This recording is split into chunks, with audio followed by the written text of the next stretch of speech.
حضرت امام غزالی بہت بڑے مفکر، بہت بڑے متکلم گزرے ہیں علم کلام پر.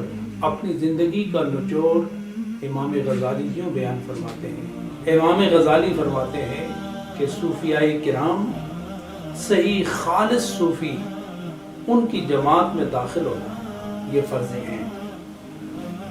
اور آپ فرماتے ہیں کہ میں ابتدا میں صوفیاء کرام کے مقامات و احوال شک کی نظر سے دیکھتا تھا. پھر ایک دور مجھ پر یہ بھی آیا کہ مجھے شیخ طریقت، راہبر، رہنما، پشت پناہ، حق سے آشنا میری تربیت فرمائی اور میں ان کے گوشۂ ادب میں بیٹھا، فیضیاب ہوا.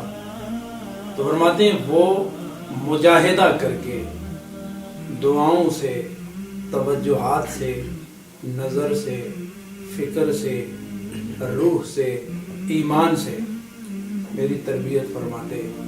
ایک دن وہ آیا کہ میرے دل سے سارے پردے گر گئے اور میں ان کے حلقۂ ادب میں، حلقۂ ارادت میں داخل ہوا، مرید ہوا، طالب ہوا. تو انہوں نے مجھے اس راہ پہ ڈالا جو راہ براہ راست در رسول اور در خدا تک لے کر جاتا. واردات طاری ہوئی، کیفیات طاری ہوئی، روحانی لذت، روحانی کیفیات اس سے متقیف ہوتا رہا. تو پھر خود ہی فرماتے ہیں کہ ایک رات میں سویا تو خواب میں دیکھتا ہوں کہ اللہ رب العزت سے میں ہم کلام ہوں اور روح کی آنکھ سے میں اپنے رب کا دیدار کر رہا ہوں. اللہ نے حضرت امام غزالی سے ارشاد فرمایا کہ اس قوم کی اے ابو حامد غزالی سنگت اختیار کرو، ان کی صحبت اختیار کرو، ان کی مجلس اختیار کرو کہ جن کو میں نے اس روئے زمین پر اپنی توجہات کا مرکز بنا دیا. یہ جو اولیاء کرام ہیں، یہ جو میرے دوست ہیں، یہ روئے زمین پر ہوتے تو ہیں لیکن ان پر میری رحمت کی توجہ اور یہ تجلی ہر وقت ان پر روشن رہتی ہے. اندھیرے میں جب سارا جہان ڈوب جاتا ہے تو ان کے وجود سے جو نور نکلتا ہے وہ میری توجہ کا نور ہوتا ہے. شب و روز ان پر میری توجہ قائم رہتی ہے. تو جب ان کے پاس میری رحمتوں کا نور موجود ہے تو جب آپ بھی ان کے دائرے میں، حلقے میں، صحبت میں جائیں گے، مجلس میں جائیں گے تو جو نور ان پر براہ راست پڑ رہا ہے وہ نور تمہیں بھی نصیب ہو جائے گا.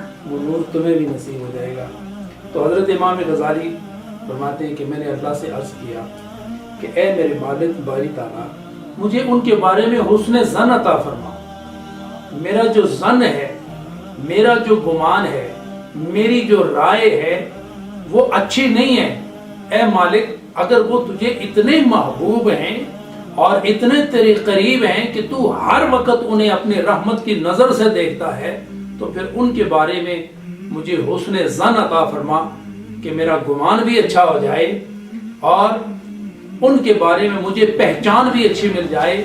تو اتنا احسان فرما کہ ان کی پہچان مجھے نصیب ہو جائے.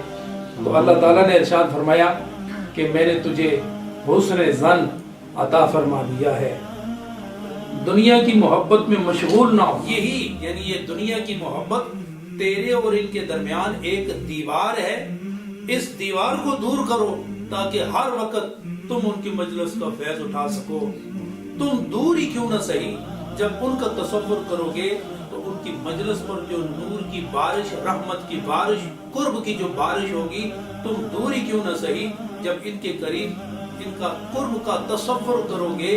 اگرچہ تمہارا جسم دور ہوگا تو تمہارے اس تصور سے مجھے محبت ہوگی. اس محبت کے باعث اس مجلس پر جو نور ہوگا تم دور ہی کیوں نہ سہی وہ نور وہاں سے اٹھا کے ہم تمہارے سینے میں ڈالیں. بس یہ باتیں ہو رہی تھی. حضرت امام غزالی فرماتے ہیں کہ میری آنکھ کھلی اور میری خوشی کا عالم ایسا تھا کہ اس کو میں بیان نہ کر سکتا تھا. ایک بندے کی اپنے رب سے ملاقات تھی اور وہ باتیں تھیں، وہ راتیں تھیں، وہ راز تھے اور وہ خوبصورت کیفیات تھی کہ اس کو الفاظ کا جامہ نہیں پہنایا جا سکتا.